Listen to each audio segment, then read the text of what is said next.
اعوذ باللہ من الشیطان اللعین الرجیم بسم اللہ الرحمن الرحیم الحمد للہ والصلاة والسلام علی رسول اللہ وعلی آلہ آل اللہ واللعن علی اعدائہم اعداء اللہ اما بعد فقد قال رسول اللہ صلی اللہ علیہ وآلہ وسلم ایہا الناس قد اقبل الیکم شہر اللہ بالبرکۃ والرحمۃ والمغفرہ۔ محترم ناظرین، السلام علیکم ورحمۃ اللہ وبرکاتہ۔ خطبہ شعبانیہ کے حوالے سے ہماری گفتگو کا سلسلہ جاری ہے اور رسول خدا صلی اللہ علیہ وآلہ وسلم کے اس فرمان کے پہلے جملے کی مختصر سی تشریح ہو رہی تھی اور رسول خدا صلی اللہ علیہ وآلہ وسلم نے فرمایا ایھا الناس قد اقبل الیکم شہر اللہ بالبرکۃ والرحمۃ والمغفرہ۔ اور آپ کی خدمت میں گزشتہ پروگرامز میں یہ عرض ہوا کہ استقبال ماہ مبارک کیسے کیا جائے، اللہ کا مہینہ کیوں کہا جاتا ہے، اور اس میں جو رحمت اور برکت اور مغفرت ہیں، یہ جو تحفہ ماہ مبارک ہمارے لیے لے کے آ رہا ہے، اس کے حوالے سے گفتگو ہو گئی۔ آج دوسرے جملے کی طرف ہم چلتے ہیں کہ پیغمبر اسلام نے فرمایا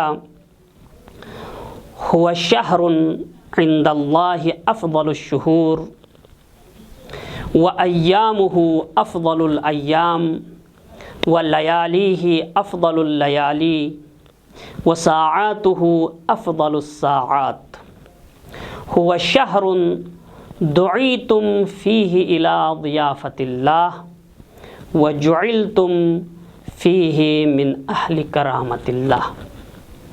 اب ماہ مبارک رمضان کی فضیلت بیان کر رہے ہیں رسول خدا صلی اللہ علیہ وآلہ وسلم۔ لوگوں، یہ جو مہینہ آ رہا ہے تمہاری طرف، چونکہ یہ خطبہ ماہ مبارک رمضان سے پہلے ارشاد فرمایا ہے، ماہ شعبان کے آخری جمعے کے دن، اس مہینے کی یہ فضیلت ہے کہ یہ ایک ایسا مہینہ ہے کہ شہر ہوا عند اللہ افضل الشہور، ہوا شہر عند اللہ افضل الشہور۔ یہ ایک ایسا مہینہ ہے کہ خدا کے ہاں 12 مہینوں میں جو سب سے زیادہ فضیلت والا مہینہ ہے وہ یہی ہے۔ 12 مہینوں میں سے جو سب سے بافضیلت مہینہ ہے خدا کے نزدیک وہ یہی مہینہ ہے۔ وَأَيَّامُهُ أَفْضَلُ الْأَيَّامِ، اور اس کے دن سب سے افضل ترین دن ہیں۔ سال کے جو 360 دن ہیں، ان دنوں میں سے سب سے افضل ترین، سال بھر کے افضل ترین دن یہ 30 دن ہیں جو اس ماہ مبارک رمضان میں ہیں۔ وَاللَّيَالِهِ أَفْضَلُ اللَّيَالِي، اور سال بھر کی جو راتیں ہیں ان میں یہ 30 راتیں افضل ترین، بافضیلت ترین راتیں ہیں۔ دیکھیں خدا کی کتنی بڑی نعمت ہماری طرف آئی ہے، ہم کیسے مہینے میں روزہ رکھ رہے ہیں، کتنا بافضیلت مہینہ ہے۔ وساعاتہ افضل الساعات، اس کی ساعتیں بھی باقی ساعتوں سے افضل ہے، اس کے لمحے بھی باقی لمحوں سے زیادہ افضل ہے، بافضیلت ہے۔ اس کے بعد رسول خدا نے فرمایا ہوا شہر دعیتم فیہ الی ضیافۃ اللہ، یہ ایک ایسا مہینہ ہے جس میں خدا نے تجھے مہمان بنایا ہے، تمہیں مہمانی کی دعوت دی ہے خدا نے۔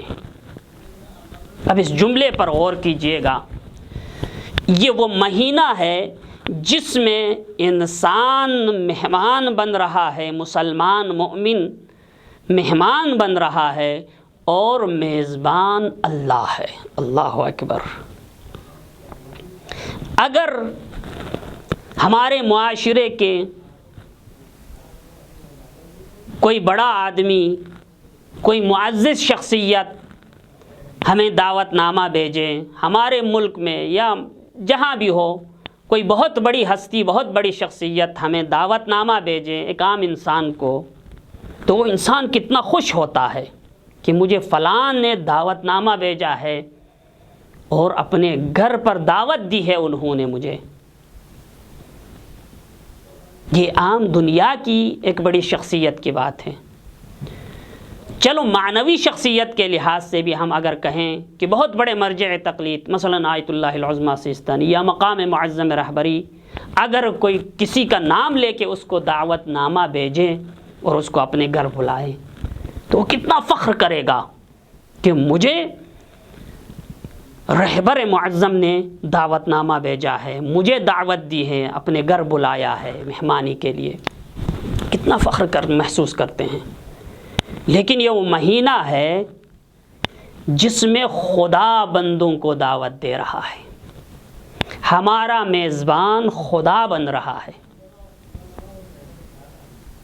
کتنا عظیم مرحلہ ہے کہ ہم خدا کے مہمان بن جائیں، اور مہمانی بھی ہمارے ہاں 1-2 دن، زیادہ سے زیادہ 3-4 دن تک مہمانی چلتی ہے اور وہ مہمان ہوتا ہے، اس کے بعد مہمان محسوب نہیں کرتے ہم، لیکن خدا کی مہمانی پورا 1 مہینہ خدا کی مہمانی جاری ہے۔ اس مہمانی میں ہم مہمان ہیں اور خدا میزبان ہے۔ اب جو مہمان بن کے جاتے ہیں وہ اگر کسی بہت بڑی شخصیت کے گھر جا رہا ہو تو وہ ٹھیک ٹھاک تیار ہو کے جاتا ہے، بہترین کپڑے کا انتخاب کرتا ہے، اپنے جسم کو صاف ستھرا کرتا ہے، بہترین خوشبو لگاتا ہے تاکہ اس بہت بڑی شخصیت کے پاس مہمان بن کے جائے۔ اب ہم اللہ کے مہینے میں اللہ کے مہمان بن کے جا رہے ہیں تو ہمیں کتنی تیاری کی ضرورت ہوگی، ہمیں بھی کتنی تیاری کی ضرورت ہوگی کہ اللہ کے مہینے میں ہم مہمان بن کے جا رہے ہیں۔ تقویٰ کے ذریعے ہمیں اپنی روح کو پاک کرنے کی ضرورت ہے، تقویٰ کا لباس پہننے کی ضرورت ہے ہمیں اس مہینے میں، تاکہ ہم اللہ کے مہمان بن جائیں۔ اور اب اس دنیا کی مہمانی میں تو کیا دیتے ہیں، ہم کھانے پینے کی چیزیں پیش کرتے ہیں، لیکن خدا کی مہمانی بڑی عجیب ہے۔ خدا کی مہمانی میں خدا جس مہمانی کی دعوت دے رہا ہے اس میں کھانا پینا منع ہے۔ یہ عجیب مہمانی ہے، اس مہینے میں تم نے کھانا پینا نہیں ہے، بلکہ کچھ جو حلال اور جائز چیزیں ہیں، بہت ساری ایسی چیزیں ہیں جو آپ کے لیے جائز ہے عام حالت میں، ان سے بھی منع فرمایا خداوند عالم نے۔ بس مہمانی میں ہمیں کیا دے رہا ہے خدا، دعوت پہ بلا کے خدا ہمیں کیا دے رہا ہے، اس کی طرف بھی رسول خدا نے اشارہ فرمایا۔ اس مہمانی میں ہمیں جو دیا جا رہا ہے وہ یہ ہے، انفاسکم فیہ تسبیح، نومکم فیہ عبادہ، عملکم فیہ مقبول، دعاؤکم فیہ مستجاب۔ اس مہمانی میں ہمیں جو دیا جا رہا ہے وہ ہے کہ ہم جو سانس لیتے ہیں اس سانس لینے کا جو مرحلہ ہے اس کو تسبیح کا درجہ دیا جائے گا۔ ہم سوتے ہیں، ہمارے سونے کو خدا عبادت شمار کرے گا، ہمارا عمل قبول ہوگا، اس مہینے میں ہماری دعا مستجاب ہوگی۔ اب اس جملے پر آپ ذرا غور کیجئے کہ سانس لینا جو ہے خود ایک نعمت ہے، اگر نہ لے سکے تو انسان مر سکتا ہے، خود نعمت ہے۔ اس نعمت کے اوپر ایک اور نعمت کہ اس سانس لینے کو تسبیح شمار کر رہا ہے خدا۔ اب محققین فرماتے ہیں کہ 24 گھنٹے میں ہم 21,600 مرتبہ سانس لیتے ہیں۔ 21,600 مرتبہ، یہ کم از کم مقدار ہے، بعض نے 23,000 تک بھی کہا ہے۔ 21,600 مرتبہ ہم 24 گھنٹے میں سانس لیتے ہیں۔ ایک سانس کا جو اجر و ثواب ہے وہ تسبیح کا جو ثواب خدا عطا کرتا ہے وہ ہے۔ اب آپ اندازہ لگائیں، اس پورے مہینے میں ہم 6,48,000 تقریباً 6,48,000 مرتبہ ہم سانس لیتے ہیں اس پورے مہینے میں 30 دن میں۔ اب 6,48,000 مرتبہ تسبیح کرنے کا ثواب خدا ہمیں عطا کرے گا اس مہینے میں، بغیر کسی زحمت اور بغیر کسی کام کے۔ اب دیکھیں، سانس لینا اور سونا انسان کا اختیاری عمل نہیں ہے۔ انسان اپنے اختیار سے نہ سانس لیتا ہے، نہ نیند اس کو اپنے اختیار سے آتی ہے، بلکہ یہ دونوں عمل غیر اختیاری عمل ہے۔ غیر اختیاری عمل پر بھی خدا اس مہینے میں ثواب عطا کر رہا ہے، تسبیح کا ثواب عطا کر رہا ہے، عبادت کا ثواب عطا کر رہا ہے۔ تو جو اختیاری عمل بجا لائے، جو نماز پڑھے، جو روزہ رکھے، جو ذکر پڑھے اور تسبیح پڑھے، تو اس کے لیے کتنا ثواب ہوگا۔ جو عمل ہمارے اختیار میں نہیں ہیں، جو ہم نے عمدن انجام نہیں دیا، اس کے لیے اتنا ثواب ہے، تو اختیاری اعمال کے لیے کتنا ثواب ہوگا۔